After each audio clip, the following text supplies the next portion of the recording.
As Chris mentioned, I am Senior Director of Business Operations at Electronic Arts. Specifically, I run business operations for the digital arm of Electronic Arts. My background is actually out of security and risk, so some of you may have heard me expound on topics related to information risk, applying behavioral analytics to improving security or preventing fraud. However, for those of you who have heard me speak before, no math trigger warnings. In today's presentation, we're just going to talk about Bitcoin. So Bitcoin. In addition to a background in security and having worked with the payments industry, I actually studied economics as an undergrad, and so that's part of why I wanted to talk about this. And today's topic is actually what we can learn about sort of the Bitcoin phenomenon in hacking social and economic systems. So that title was a little bit too long to fit on the program, so it got shortened down to what Bitcoin can teach us about hacking, but actually it's more about the economic and social systems impact that I wanted to talk about today. So as I started my research, what typically happens is I start researching and I think a presentation or a research is going to go one way and it goes someplace completely different. I tend to end up with more material than I can talk about. So what I wanted to just go over with you guys today is a little bit about what money is and behavior and money, because that's kind of a foundational element for going in to talk about alternative forms of money. And then talk a little bit about actually what Bitcoin is, what is it, and then just sort of delve into how it might be used. So the two particular stories or things that I want to discuss are Bitcoin as a replacement for payment systems or ways of exchanging money, and then also as an investment, because that's where we're actually seeing a lot of attention. Okay, so first of all, what is money? At a very sort of basic system, it's a social hack of itself. Instead of me trading my services for milk and cookies, I trade my services for money, and then I can exchange that money for things that I need. So it facilitates an economy. Money is a technology that helps facilitate trade, and payments is essentially engaging in those exchanges of goods and services for something that is money.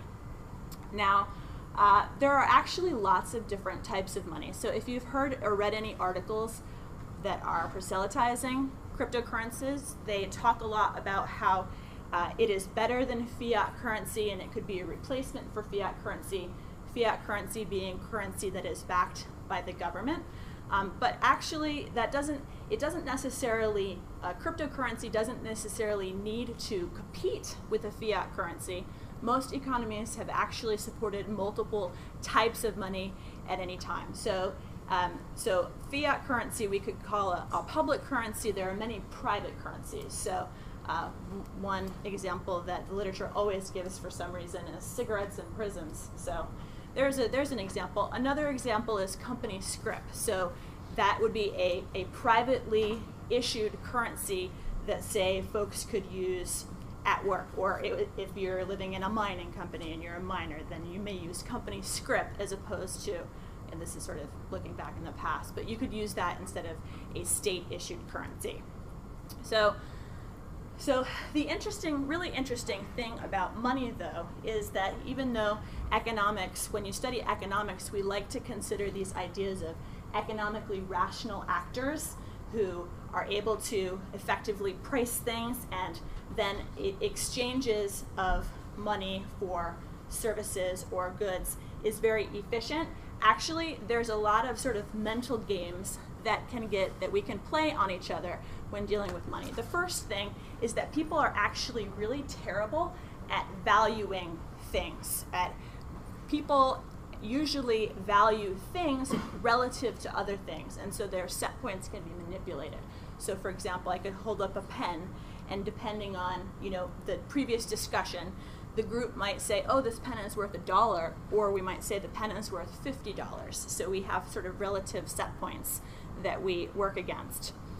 Another thing to keep in consideration when evaluating something like a currency or a money system is the fact that people care a lot more about things that they might lose. They're much more risk averse when it comes to losses, and they're much more risk seeking when it comes to gains. An example of this might be something like someone who buys insurance to make sure that they are that they are protected from loss, and then spends the same amount of money on lottery tickets because they think they might win. It's not a rational exercise of cost benefit. It really is. We frame issues of value based on emotions. These are all concepts associated with behavioral economics that affect how we interact with payment systems and economics. And the last thing I want to bring up, because it's especially important as we're considering innovations and investments, are concepts of sunk cost, opportunity cost, and escalation of commitment. So sunk costs, meaning if you've spent something, that money is gone. There's no point throwing bad money after good. You should always be focused on the future, what you expect the future return is going to be on investment, and you should not factor in sunk costs. However, every investment that you make has an opportunity cost in the sense that you are prioritizing one investment over another. If you have $100 to invest and you pick asset A, that means you have an opportunity cost. You could be missing out on amazing gains on asset B, but you choose. And so there's an opportunity cost. It's not really something that you've lost out on. It's an opportunity that you have chosen not to take. And the last thing is escalation of commitment. And I love escalation of commitment. So an example of escalation of commitment outside of money is hazing. And the idea is that if you suffer for something, that you then commit to it more because you need to rationalize this cognitive dissonance in your mind. Why would I have gone through that? Why would I have put up with that? Or investments, why would I have paid for that unless it was really special and important? And so you love it more if you went through some pain to get it. But it's important to kind of keep these things in consideration when we talk about money. Okay, so what are cryptocurrencies? Because they're an alternative form of money. What does it mean? I'm not going to spend too much time on the technical side of this, but can I get a show of hands? How many of you have Bitcoin, Dogecoin, Litecoin, have mined it, have read the paper, have read some articles about it? Okay, so a few of you. So this is the first story. What is cryptocurrency? And cryptocurrency is a great hack. There's an economic hack in how the whole thing was built, and that is how things are mined and why the structure is trustworthy. So the classic example of credit cards is you're involving a third party, and the third party is the one who records that a transaction has happened. Cryptocurrency turns that on its head. Instead of having a trusted third party, the fact that I have exchanged cryptocurrency with you, we put out to the world. It's a distributed ledger. Everyone gets to see it. So therefore, I can't spend that money again once I've sent it to you because the whole world knows I don't have it anymore. I have it to you. So side note, the way that I like to wrap my brain around this is that the money itself doesn't actually move. What moves is the ownership, and it's made public. So that's the first part. That's how the double spend problem is solved, and that's one of the things that's really elegant about it is that you're distributing responsibility for knowing where that money is supposed to be. So it really makes it hard to do take-backs. It doesn't get taken back. It's public record. The money is now there. So the second piece is that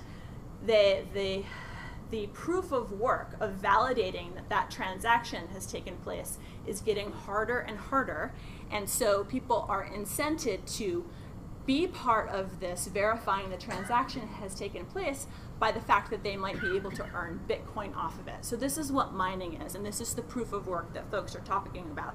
The proof of work is actually validating that this transaction took place. Everyone is essentially competing with their processing power to sort of solve the problem and then add that validated fact back onto the blockchain. And if you're successful, then you earn Bitcoin back. So you see how this is a beautiful hack because the cryptocurrency structure first is beautiful, but then there's this little incentive piece turned on the edge that sort of encourages people to do the right thing. The other piece of this incentive, besides the fact that this is then how the currency is actually issued, is that people do work in order to issue it in sort of a metered fashion, is this idea that it is so painful to try and fake it that you would earn more just by being a good participant in the system. And so that is that's very elegant. Everybody agree? Super elegant. Yes, we love that. So that is the first thing I think we can learn from cryptocurrencies, is that when you are designing a system, there's the math and the technology and the crypto associated with this sort of elegant, like, okay, the distribution of accountability, if you will. But then also the creating of the right economic incentives helps preserve the goodness of the system, because folks are rewarded for behaving well, and it takes them just a lot of work to behave badly, so you have a healthy functioning system. Okay, so when we talk about Bitcoin, we're both talking about this structure, and we're talking about a unit of value. So a lot of the cryptocurrencies, in addition to Bitcoin, like Litecoin and Dogecoin, and can I get a ruling? Is it Dogecoin, Dogecoin? Doge. Doge. Okay, I like Doge too. Let's call it Dogecoin. So all of these use that structure, the standard, if you will, but then they are issuing different types of currency. And so you can issue many types of currency. So right now, there's over 80 that are being traded globally, but 90% of the value is in Bitcoin. So I spent a lot of my time looking at Bitcoin. And let's look at some numbers. So I'm sorry. Oh, actually, it shows up pretty well. So I could flood your brain with billions and millions and hundreds of thousands, but because we work better at valuing things and evaluating things when we compare them, here is Bitcoin compared to other money systems and money movers. So we've got Visa, MasterCard, China UnionPay, Amex over there on the right. And then near Bitcoin, we've got Zoom and Western Union, which are both money remitters, and Discover and PayPal. So quick, can anyone see why this graph is tricky? I'll ask Bob Rudis. Yes, yeah, log scale. Yeah. It is log scale. Isn't that sweet? Well, that's how it first came up, and I was thinking to myself, wait, what? That's a really big cryptocurrency.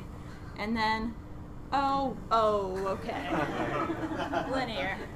But the log scale allows you to look at not just volume in dollars, but also quantity, so units of transactions. So I see the value of also providing it in log scale, but tricky. And Bitcoin has been growing a lot. And I like this graph too, because I really think that the cryptocurrency sort of movement is a social phenomenon as well as an economic one. So this is actually price and interest, not interest how I usually think of it, because I'm usually thinking APRs, but interest as indicated by Google searches for the word Bitcoin. So as you can see, they're trending each other quite well. So interest and price, I don't know, I thought that was interesting. Okay, so that brings us to, what is Bitcoin? Is it money? Is it a currency? Is it a commodity? What is it? So you'll have to forgive me, because I actually kind of was sort of joking to myself. I'm like, it's actually more like corn than gold, right? Because it's a commodity. It doesn't really have long-term value in and of itself. Once a Bitcoin has been minted, like, what's its real value?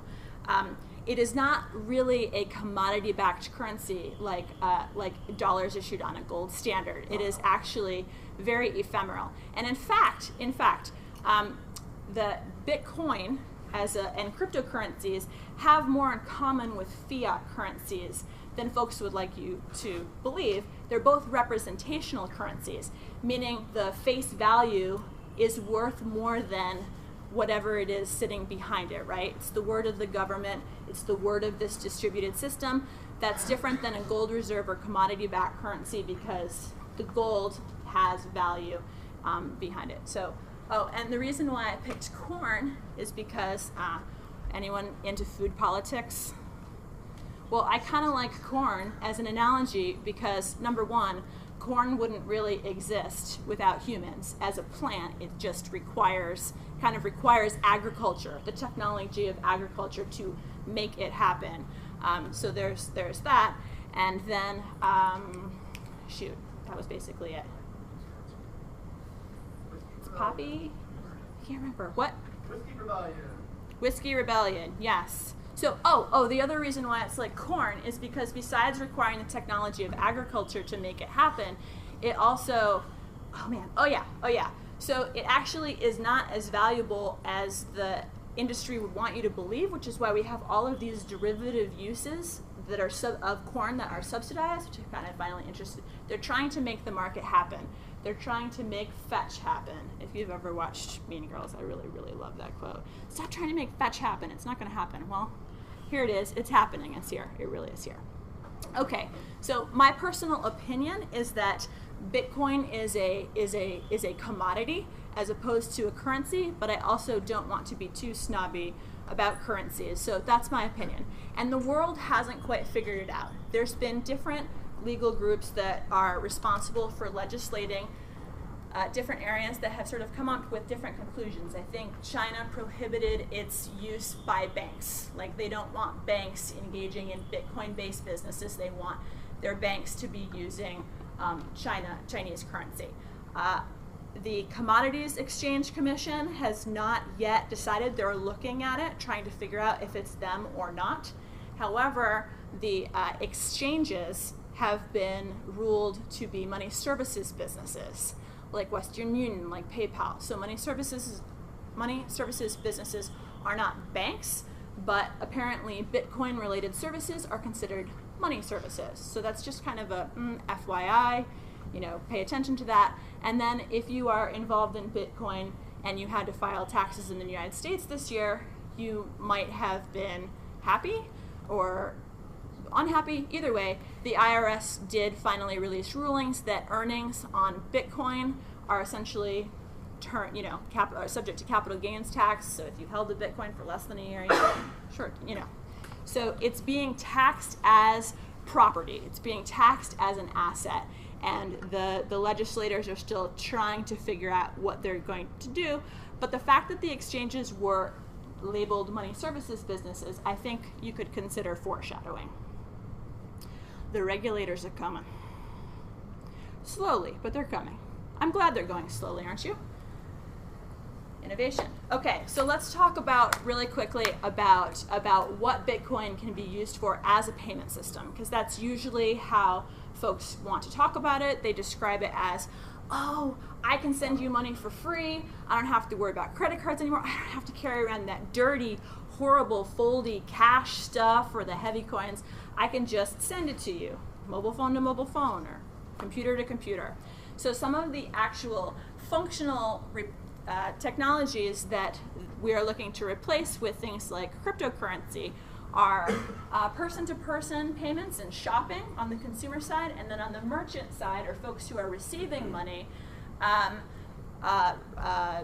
basically as a replacement for things like traditional payment systems like credit cards, receiving payment, and remittances. So there's great promise described for remittances, and typically the remittance market is dominated by migrant workers who are sending money internationally home. They have limited ways to do that, and they're very expensive.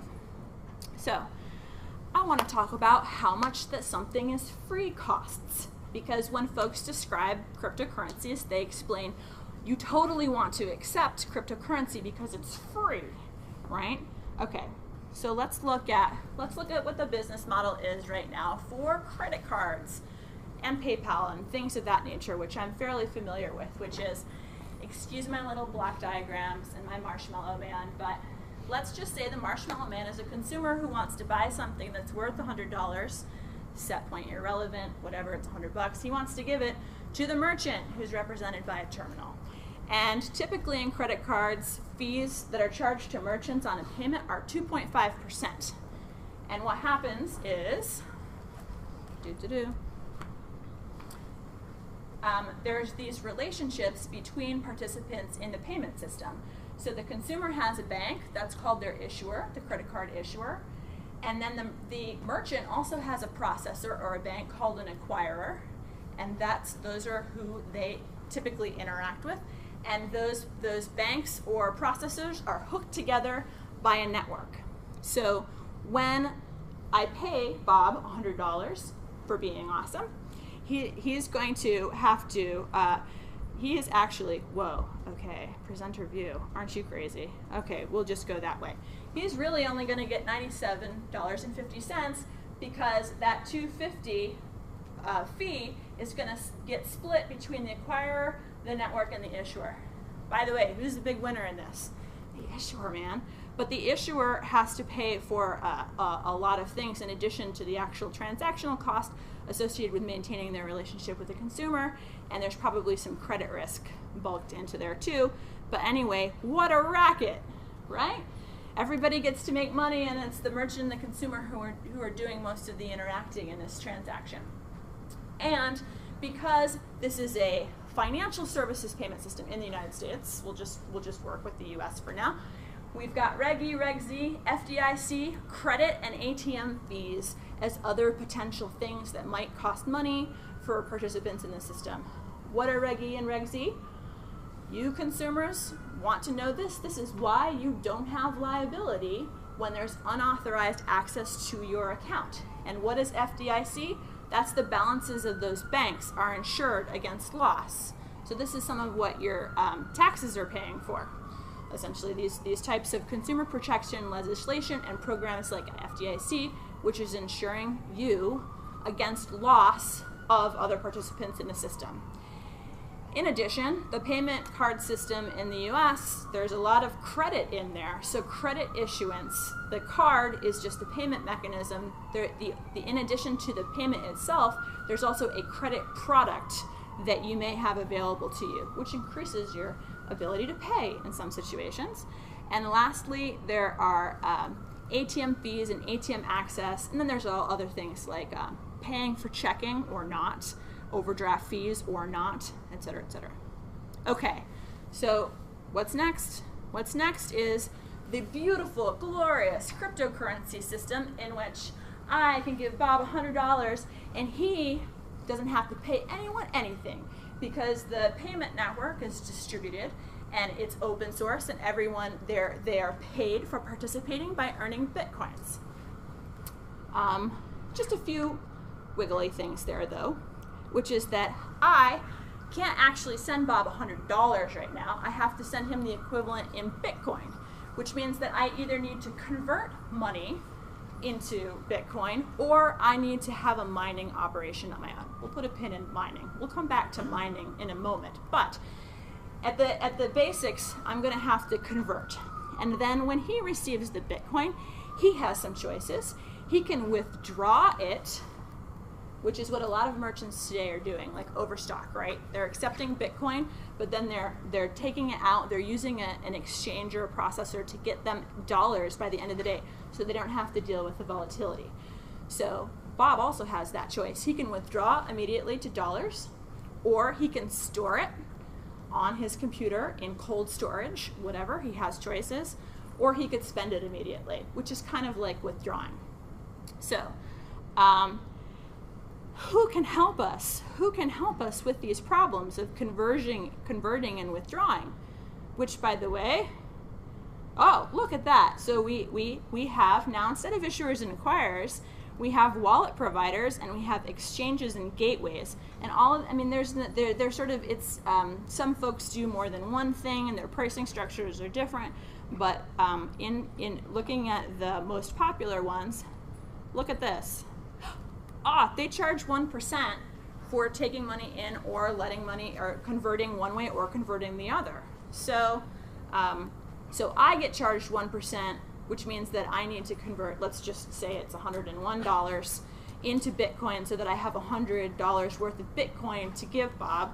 And then Bob, if he wants to withdraw it, he gets to pay 1% of that. So while that doesn't add up to 2.5%, it's certainly not free. And what has happened, some of the cost of that transaction is actually shifted away from Bob to me. But look, that there were folks already there ready to capture that surplus, because the value of me being able to give Bob $100, well, it means a lot to me, so I'm willing to pay for it. I'm willing to pay for the privilege. What else? Well, let's see. Hello, fun animation. Okay, bam, no animation, just up there. Okay, so what about on-off? Am I covered under Reg E, Reg Z? Nope, I get no coverage. If I lose money out of my Bitcoin wallet, the system will do its work and it will validate that that money got stolen out of my wallet and now is owned by someone else, essentially. And then if Bob wanted to have insurance, if he was storing and had balances at a wallet provider or at an exchange or whatever, if he wants insurance, he can buy it. 2% is roughly what it's costing right now. Credit, that's something that you can do with dollars, not with Bitcoin quite yet. And then ATM fees. So cool, right? That there are some Bitcoin ATMs now. Their transaction fees for withdrawal are 5% of the transaction. 5%. Wow, that's starting to sound weird. That's actually starting to sound around what remittances are priced at. But let's just step back for a moment. So this is the story that I wanted to tell, is that free is not always actually free. Free is free if I have Bitcoin already sitting somewhere and I want to give someone Bitcoin and they want to hold Bitcoin. If I actually want to be able to convert in and out of dollars, which I do because I pay my bills in dollars, then it costs me me as a consumer, costs me more than it costs me to do with cash or with credit or debit. I'm just lumping the cards in together. Okay, let's talk a little bit about remittances, because remittances is a highly inefficient market, it sounds like, in the sense that it is extraordinarily expensive for folks to send remittances. A lot of the value gets carved out in the form of fees before the recipient gets it, and it's a huge market. So the U.S., the World Bank had numbers for up to 2010. I don't know why. It's 2014, right? But okay. So back in 2010, it was $440 billion worth of money that was moving around in the form of remittances. And most of that is going to developing countries because remittances are primarily sent by migrant workers. They're sending their money back home. So 3% of the world population sending money around the world. Do you mean you wire money to them? Well, that's an interesting question. So I think the World Bank was using services like Western Union and PayPal and MoneyGram, because those are the primary ones. But then there's secondary ones. There's some bank-to-bank direct relationships. There's wire transfers. I don't think wire transfers are typically used in the consumer remittance market. But for the consumer remittance market, the cost to send is roughly 10% on average. Questions?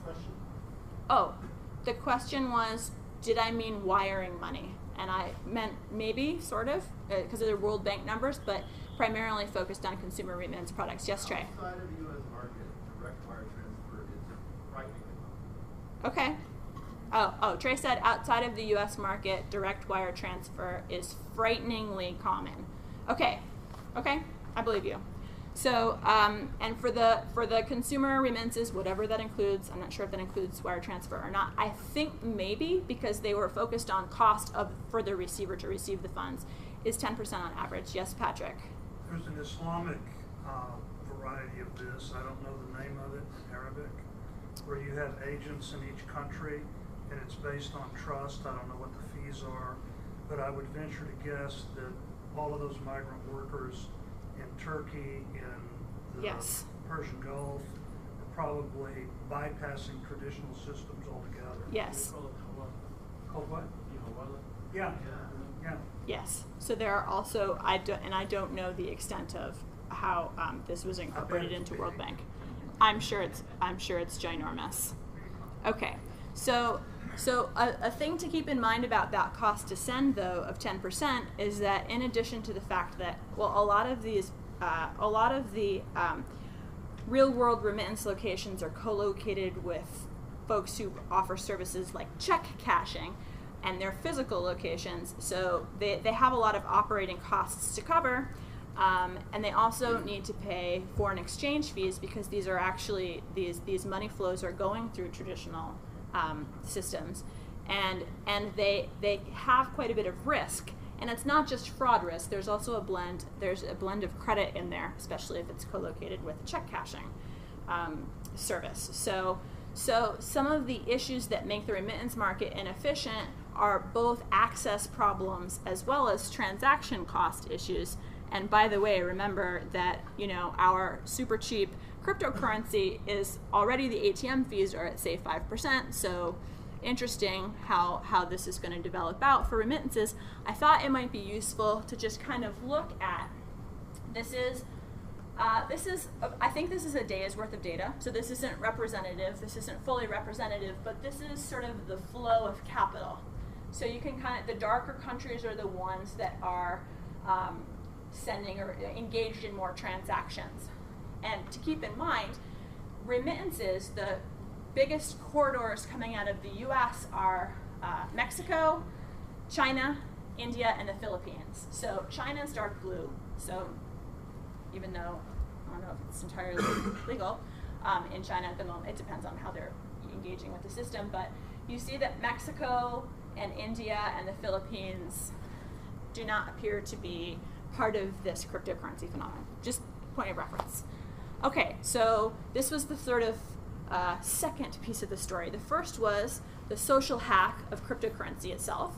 The second is, what can we learn about it being used as a replacement technology for payments? So I think that remittances still has promise. Not quite as sure about the buyer-seller relationship. Again, it sort of depends on the network effects. How likely is Bob going to want to hold his Bitcoin as Bitcoin? So the jury is a bit out on that. But of course, there are folks who are ready to provide services and capture any transactional surplus that might be available to grab. So let's talk a little bit about Bitcoin as an investment. So this is actually from a great report, great in the sense that it was chock full of useful information. Report published by Goldman Sachs in the last 2 weeks, I think. I really liked it. So this is actually returns, rate of return. So you see, look at Bitcoin, that's like 40% returns. What? That's amazing. And look how far it's outpacing the S&P 500. Cool, so let's all get some money into Bitcoin. Okay, that's probably free too. Okay, so the first thing is, one of the major inputs into mining Bitcoin is power. And it's important to keep in mind how much it costs, because where you are matters. So I live outside of San Francisco, and about now I'm paying 22 cents per kilowatt hour, but up in Washington and Oregon, they've been averaging less than 10 cents per kilowatt hour. Okay, so there's a cost where location matters. It costs me twice as much as it will cost another consumer a little bit further north of me. So let's walk through it. I actually have a really awesome gaming PC that I was putting together towards the end of last year. I was very proud of it. So basically the processing power is 180 megahash per second. And if we assume that I'm paying 15 cents per kilowatt hour, I'm just splitting the difference between San Francisco and Oregon because it's just an example. But at 15 cents per hour, and it cost me $1,000 to put the rig together because I already have a monitor and a modem and wireless. That was weird. Oh, I feel really old for a second. Okay, and around the time that I was sort of chugging this, the cost of Bitcoin was about 450 USD. I have 10 minutes left. Oh my gosh, we're not gonna make it. Okay, and I would make a penny per day with this rig. And what's the ROI on that? Nothing, because power will cost me more than the revenue I earn. Okay. Well, what if I get Butterfly Labs Monarch custom Bitcoin mining rig, 600 gigahertz, or gigahashes, sorry, I wrote that wrong. But it's a lot more powerful than that wimpy gaming PC and that stupid GPU that was cutting edge 6 months ago. And at the same power cost and the same Bitcoin, It costs over $2,000 to buy this rig, which is single purpose. I would earn a lot more.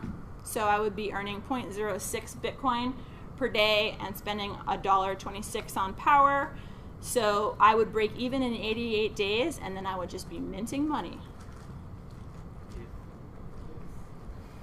So there you go. You wanna spend $2,200, then you can start minting money in just 88 days, assuming a bunch of other factors stay even. And so this is, not sleight of hand. We're gonna look at this. So I thought this was super interesting, in that this is the total computation speed, like the difficulty of what's happening, because clearly hobbyists who are just using parts that they already had on hand are priced out of the market. If you want to mine Bitcoin, you now need ASICs, you need specialty rigs, and you need to be willing to invest that. And so this is actually sort of, you see it sort of gently rising up. Look at that, in how much, essentially how much power you're going to need, what level of resources you're going to need to apply. But look at that, guys. That's just like in the last 6 months, right? I mean, that's crazy. So if we had had this conversation last year at this time, we'd all be buying gaming PCs, right? And we would be awash in free gold, and we would be all super excited, and we probably would have funded the $2,200 for the specialty rig. But that is pricing mining out of the market. So okay. So on the investment side, is this a gold mine or is it a pyramid scam? I don't think that it's a pyramid scheme exactly, but I do think that it is an investment opportunity with extreme network effects. So once you're in, you can only be encouraged by others joining later than you. And it is not really a money machine. You really are dependent on the collective sunk cost misestimations of everyone else around you to sort of be feeling that you are making money on this. And then, is there real value here, or is this a bubble? Well, I think that it's interesting to think about who is investing in this and what their incentives are. If you have made major investments in here, for your investment to pay off, you need to have the value of Bitcoin be the same or better. So I'm not sure that it's a bubble exactly, although there are some really good papers that sort of go pro and con whether it's a bubble. But I will say that for me, I'm not going to buy a specialty rig and mine this as an investment. I would prefer less speculative investments. That's my risk tolerance. It changes sometimes. It can change, but at the moment I'm kind of like, I would rather put my money elsewhere that doesn't have so much volatility. I also think that this is really, it's really something that is worth talking about, that the security and fraud concerns that we may have related to keeping your investment on your system. We're sort of relying on folks to not lose their money, and you can blame me for PCI, but PCI at least is requirements that are being communicated to businesses that have a private interest in sort of securing their own infrastructure and such, and distributing that across all of the consumers too. I'm just not sure I feel like that is really a stable system. Like how many folks' wallets are going to need to get popped before, like, oh, we need to do something about that, and that may change the profile of the investment. And then the last thing that I sort of wanted to talk about Bitcoin, not really on the investment side, but I guess sort of added in there, is money laundering. So money laundering and crime, and this being used by folks who are essentially selling black market stuff. I think that yes, that's true. And part of the reason why I think it will continue to attract shadow activity, let's just call it that, sounds nicer. It will continue to activity because money launderers and fraudsters and folks who are involved in those types of activities are price insensitive. They do not care about the transaction costs. So even though something like Bitcoin does not allow full anonymity, we can argue about it. We can argue whether it's pseudonymous or anonymous or whatever if it's trackable, but they will use whatever the most efficient means is, and they don't care how much it costs, because the speed is worth more to them than they might lose in transaction costs, and also sometimes they're not paying with their own money. So basically where I come down to this on both the replacement for payment technology and for the as an investment is that I think that it can be easy to be blinded by things that seem free or seem easy, and we need to, and if you are considering doing this, sort of exercise your economic rationality muscles and try and figure out what the real costs are. So as a thought exercise, not that I would name any particular firms that might have invested at least $100 million in Bitcoin, but if you were heavily invested, what might you do? What might you want to do? What might you see? What might you want to see be happening? And I think the answer is you would be wanting to encourage others onto the network. It's an investment that has network effects, and you would be wanting to see people pay these transactional costs, be willing to pay the transactional cost, and you would be proselytizing the value and trustworthiness of the system. Question? Create synthetic derivative products to offset the risk of holding my position. Bam! Holy cow, you're like Segway Man. So he said you could create derivatives to offset your position. So yes, so that is what we were seeing. We're seeing cryptocurrencies used potentially as currencies. Maybe they're commodities, but ultimately what's coming next? Derivatives and insurance, and I can only assume that following that would be credit. So a lot of folks will talk about things like cryptocurrency as democratizing payments or democratizing money. Let's think a little bit about democratizing banking. How about if everybody's able to be a bank? Is that a good thing? I don't know the answer, but I do know that that derivatives have the ability to wreak havoc to economic systems, and so I don't know, kind of like see people being careful with some of these things because they're very abstract and they can be very lucrative, but they can also do a lot of damage, and it's funny how it's the little guys who end up paying for the damage. So another thing real quick, and I don't know if we're going to have time to sing. How much time do I have left? 5 minutes? Okay.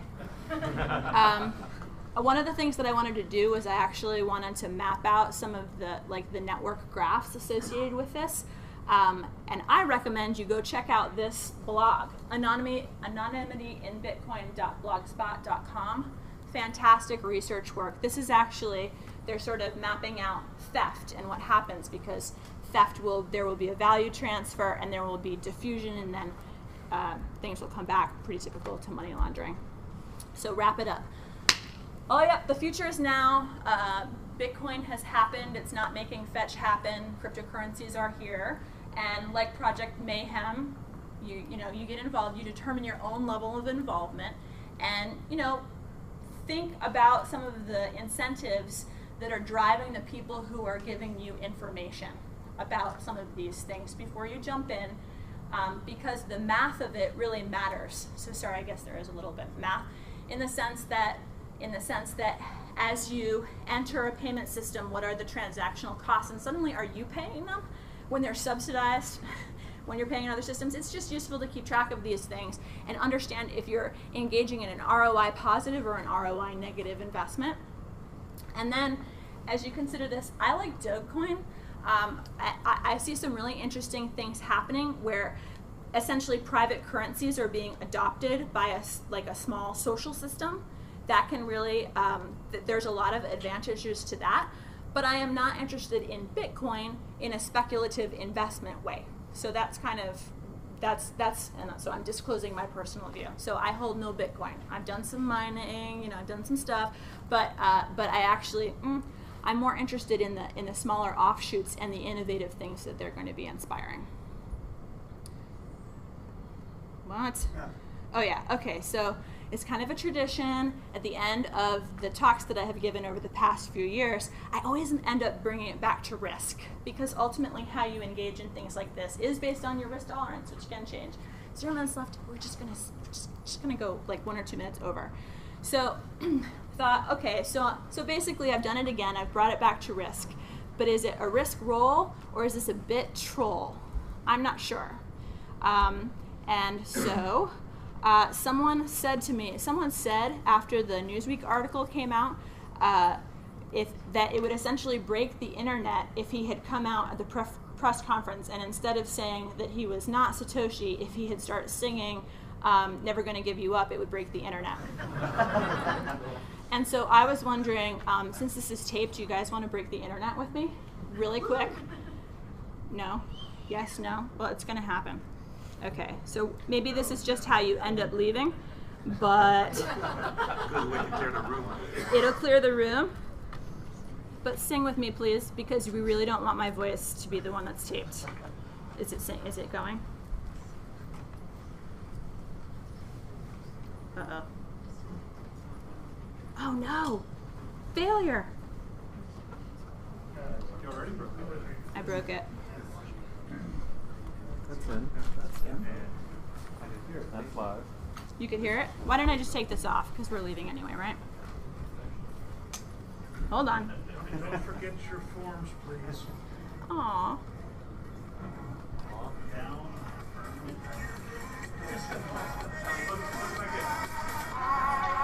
Hold on. We're gonna do this. Next speaker, come on up. It's okay.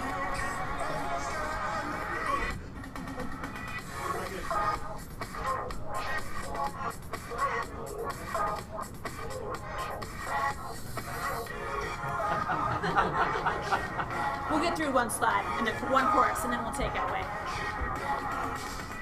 We're not strangers to trust. Come on. You know the blockchain, and so do I. A full accounting's what I'm thinking of. You wouldn't get this from fiat currency. I just wanna tell you how I'm spending. Gotta make you understand. Never gonna give you up. Never gonna let you down. Never gonna sell you out or inflate you. Never gonna crash your drive. Never gonna sell at a high. Never gonna steal your wallet and burn you. Thank you very much. If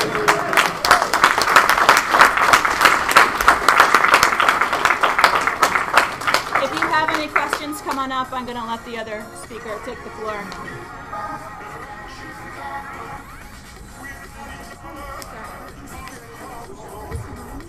What is mining? So it's the process of essentially burning Bitcoin. So what folks do is they'll have mining software on their computer that